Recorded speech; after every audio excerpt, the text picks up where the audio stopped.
pessoal, nós estamos aqui para dar sequência de mais um sonho da série Sonhos Bíblicos.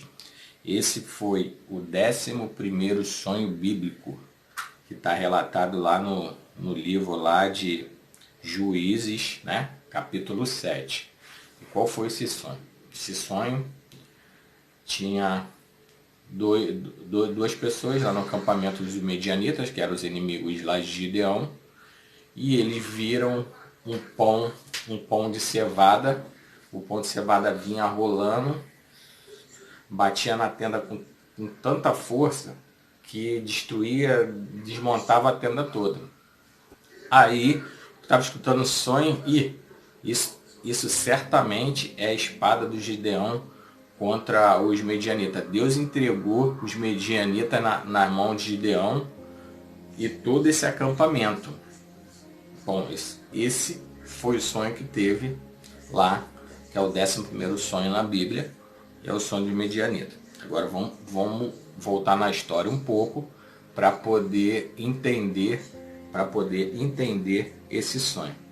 Gideão foi lá o 5º juiz do período de juízes na Bíblia. E qual foi esse período? Esse período foi quando acabou lá o governo de Moisés e Josué, morreram, e Israel ficou lá, ficava sem liderança.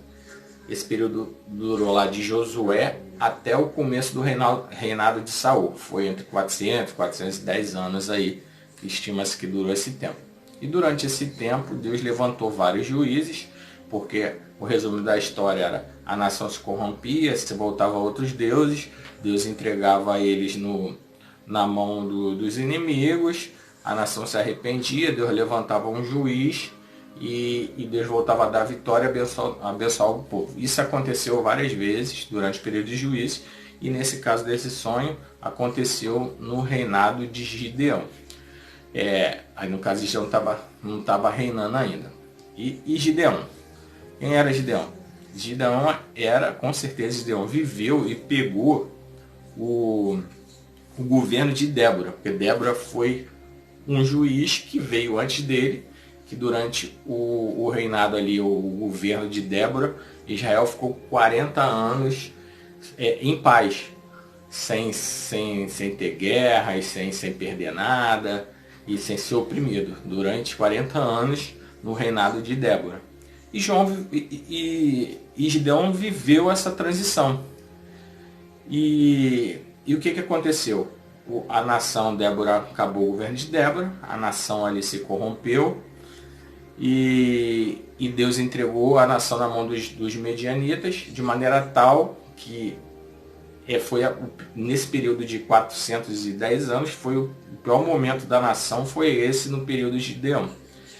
Esse intervalo de tempo aí, os Medianitas roubavam toda a plantação, gado, todo alimento que eles produziam. Os Medianitas vinham e roubavam tudo e oprimiam o povo estava o povo clamou a Deus, e Deus levantou a Gideão. Ele levantou a Gideão para livrar Israel dessa situação que eles se puseram por ter desobedecido a Deus, ter se voltado para outros deuses. E ali a nação se arrependeu diante de 7 anos ali de muita dificuldade. Uns fugiram para as montanhas, outros esconderam em caverna. Enfim, foi uma dificuldade muito grande aí, que eu acho que foi a pior do período de juízo, desses 400 e poucos anos aí, 410 anos mais ou menos. E Gideão era um cara descendente da tribo de Manassés, e o clã dele lá, a família dele era menor lá, e Gideão com certeza estava revoltado com aquela situação. Ele nasceu no governo de Débora, e viu ali Israel prosperando nesse governo de Débora, e de repente as pessoas começam a se voltar a outros deuses, e eles se veem numa situação de muita opressão, né? Onde tudo era tomado deles, eles não conseguiam produzir nada, não prosperavam em nada, e era praticamente escravo ali do povo dos Medianitas. E ele, nesse todo toda essa revolta dele, que se vivia dentro dele, o que acontece? Deus chama ele. Aparece lá o anjo do Senhor para ele, e também o Senhor é contigo, varão valoroso, guerreiro valente, ele fala com ele, isso, aquilo, e ele ali meio que não acredita muito que é o anjo do Senhor, fala para ele esperar, vai lá, pede para ele esperar, prepara algum cabrito, o negócio traz para o anjo do Senhor, o anjo do Senhor manda ele botar ali sobre a pedra, o cabrito, derramar o caldo, e consome ali, e o anjo toca ali naquela oferta que ele fez ali sobre a pedra do Senhor, e o anjo some na frente dele e ele fica estampado, né? E o anjo tinha dado um chamado para ele falando que ele ia libertar o povo, né? Ele já tinha aquilo dentro dele, com certeza aquela revolta estava dentro dele. Ele estava malhando o trigo lá no lagar onde malha a uva, porque estava se escondendo dos medianitas para não roubar aquela produção que eles estavam fazendo para eles poderem comer. E apareceu o anjo e chamou ele. Ele então com certeza dentro dele já se vivia revoltado, ele já vivia comentando, pô, a gente viveu no governo de Débora tão bem, isso, aquilo, como é que a gente está passando por isso hoje? E ele pega, diz que o Espírito de Deus tomou ele lá, ele pegou a trombeta com clamor, chamou o povo lá, que era provavelmente os descendentes de Josué, chamou para ele, e a história conta ali que Gideão conseguiu juntar ali no acampamento 32 mil soldados para guerrear contra os medianitas. Mais os medianitas, mais a Amalequita. Com certeza, os medianitas também tinham espiões, né? Eles ficavam acampados na planície, né? Na parte, ele ficava lá num vale, lá acampado, e eles tinham espiões lá, ficaram sabendo da história e que Gideão estava chamando o povo para a guerra. E isso devia se espalhar e correr as notícias de guerra. E o povo chegando lá no Gideão, chegando as pessoas, até que chegaram 32 mil pessoas lá para guerrear contra os medianitas. E os medianitas também chamaram os amalequitas e todos os povos ali da região para guerrear contra Israel. De maneira tal que o pessoal que estava com os medianitas, o campamento medianita, era muito que não se dava a contar. Era infinitamente maior do que o exército que Gideão podia juntar. E Gideão estava com aquela galera toda ali, até o ponto que Deus chegou e falou para ele, não, Gideão, é muita gente que tem contigo. Muita gente que está contigo. Vai, chama, fala para todo mundo quem tem medo, quem está com medo da batalha, para ir para casa, vai embora. E vai embora que tem muita gente contigo. E foi embora 22 mil pessoas. Porque a galera sabia visualmente que era impossível lutar com o exército dos medianitas, que eram muito mais pessoas que tinham no exército medianita do que no exército de Gideão. Bom, Gideão ficou com 10 mil pessoas. Dessas 10 mil pessoas, Deus ainda falou. Dessas 10 mil pessoas, Deus ainda falou que tinha muita gente ainda para Gideão. Para que Gideão não venha se gloriar. Ainda que fosse um número de pequena expressão diante do exército medianita, Deus ainda falou, tem muita pessoa. Vai, leva eles lá para lá, para o rio, dá de beber, e quem eu te mandar separar, tu vai separar. Gideão separou lá, de maneira que ficaram 300 pessoas. Aí Deus falou, com esses 300 que eu vou te entregar os medianitas na tua mão. Bom, e nesse obstante aí, Gideão ainda estava, o anjo apareceu para o Senhor, Gideão ainda estava com dúvida, de maneira tal, né, que ele fala para Deus, não se acenda a tua ira contra mim. Se tu mesmo vai me entregar os medianitas nas minhas mãos, eu vou fazer uma prova contigo. Eu vou botar o lã aqui, eu peço que amanheça o dia, o lã esteja molhado e todo o orvalho em volta esteja seco. Ele botou lá um novelo de lã e aquela geada, o orvalho, molhou. Ele acordou de manhã, aquela mata, aquele matinho, estava sequinho, e o lã cheio d'água, de maneira que ele apertou e encheu uma taça lá. Deus deu a prova para ele. Ele aí ainda duvidando, Deus, não se acenda a tua ira contra mim. Tipo, te peço que faça outro, me confirme outra vez. Agora eu vou te pedir para que toda orvalho esteja molhado e a lã esteja seco. E mais uma vez, acordou no outro dia, todo orvalho estava molhado na volta da lã e a lã sequinha. Bom, primeiro chamado dele lá do anjo, ele já viu, o anjo confirmou que era o anjo sumiu na frente dele. Segundo, lã molhado. Terceiro, lã seco. E ele ainda estava com medo. Deus ainda viu. Pô, Deus chamou ele, já falou com ele 3 vezes de maneira sobrenatural e ele ainda estava com medo. De maneira tal que ele falou, vai lá, pega teu moço lá, o Purá, desce lá no acampamento dos medianitas, que você vai ver o que eu tô espalhando lá no meio deles. E aí aconteceu a história do sonho. Né? Ele desceu lá, viu as pessoas contando o sonho, o boliche de Deus, né? Que rolou aquele pão lá e derrubou lá a tenda. Derrubou a tenda de maneira que não ficou em pé. E Deus estava espalhando lá, com certeza. Correu a fofoca solta lá no acampamento do Medianita que Deus tinha entregado o acampamento na mão de Gideão. E os espias devem ter falado lá, ó, Gideão estava com a galera, o povo se dispersou, eles acharam que estava fazendo algum tipo de emboscada para eles, provavelmente, né? Que os espias falaram, ó, tinha tantos, agora tem tantos, sei o que lá, saiu, deve estar fazendo alguma coisa, cercando ao redor da gente, que eles estavam no lugar baixo, Gideão estava na posição privilegiada no alto. Bom, enfim.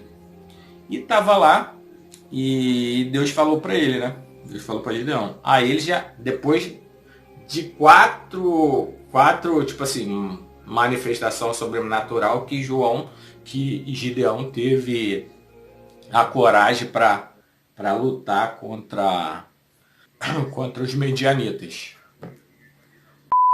Gideão, como eu disse, era a quarta confirmação, o sonho foi a quarta confirmação sobrenatural que Deus deu para Gideão, lá dentro do encorajamento que Deus estava dando para ele, né? Ele pediu 2 provas para Deus e 2 vezes Deus falou com ele lá de maneira espontânea. O sonho que foi a quarta prova e o primeiro quando apareceu convocando ele lá. Bom, a gente pode ver que Gideão é um cara, tipo assim, diante da dificuldade medroso, talvez medroso, um pouco medroso diante daquele exército, mas diante de toda a história que ele conhecia, que Deus livrou Israel lá do Egito, né? Que era uma coisa fresca, né? Ali, ele era o quinto juiz, né? Não era muito tempo, a história ainda estava muito viva na mente lá do povo, apesar deles se corromper, já era a quarta para quinta vez que eles estavam se corrompendo. E Deus, mesmo assim, Deus vendo que Gideão era um pouco medroso, falando com ele 3 vezes, só na quarta que o coração dele se encheu de coragem de uma tal maneira que ele pegou, vamos com os 300, e lá Deus deu orientação para ele fez conforme a orientação, né? Trombeta, tocha, cântaro, quebra-canto, toca-sorte, pelo Senhor, pela espada, ele faz todo aquele ensinamento que Deus deu para ele para fazer, né? Se colocou em volta lá dos 300 homens na posição de cima, os medianitas ali embaixo, os amalequitas, todo o povo ali que veio para se juntar com os medianitas e escutar aquela trombeta, o povo gritando, a tocha na mão, os cântaros quebrando. Deus deve ter dado uma amplificada nesse barulho todo. Eles ficaram desesperados, saíram correndo, com a espada na mão, acabaram lutando entre si, entre o outro, no escuro. E morreu uma porção, e depois o povo perseguiu eles, foi lá, pegou todo mundo, e aí Israel foi liberto dos medianitas. O que a gente consegue ter nessa história aí? É que Gideão era pequeno, Gideão era os menores da família. A família dele era uma família de um clã pequeno. Uma família, não era empregado, não era escravo, mas era um clã pequeno. Era oprimido, os medianitas lá tomavam as coisas deles. Mas ele tinha aquele sentimento dele de revolta, de não aceitar aquilo por ele ter vivido já lá o governo de Débora. E Deus conhecia o potencial de Gideão. Deus conhecia o potencial de Gideão. E Deus acreditou em Gideão. Deus acreditou em Gideão. Apesar dele de titubear, pedir prova, Deus sabia que ele conseguiria executar aquela tarefa. Que era uma tarefa, e é uma senhora tarefa. Você se colocar com 300 homens e vão embora para cima de um Maracanã lotado aí. Aquele Maracanã daquela época, que não é agora da reforma não, né? Maracanã daquele que cabia quase 200 mil pessoas. Vamos para cima dele que nós vamos acabar com todo mundo. Bom, uma tarefa muito difícil, apesar das comprovações sobrenaturais que Deus estaria com ele, e ele foi assim. Eu quero falar para você que ninguém conhece mais o seu potencial do que Deus conhecia o potencial de Gideão. Apesar dele ter medo, ter pedir as confirmações lá de Deus, né? As 4 confirmações que precisou para ele partir, mas Deus conhecia o potencial de Gideão. E Deus conhece teu potencial. Deus conhece teu potencial para você sair de uma luta. Deus conhece teu potencial para você vencer uma batalha gigantesca. Deus conhece teu potencial melhor do que você mesmo. Gideão era um cara que temia, precisou de comprovações, mas Deus acreditava nele porque Deus sabia do potencial que ele tinha. E Deus sabe do potencial que você tem. Às vezes você acha que você não tem potencial, mas Deus sabe que você tem potencial. Potencial suficiente para te tirar dessa situação que hoje você está vivendo. Valeu? Um abraço.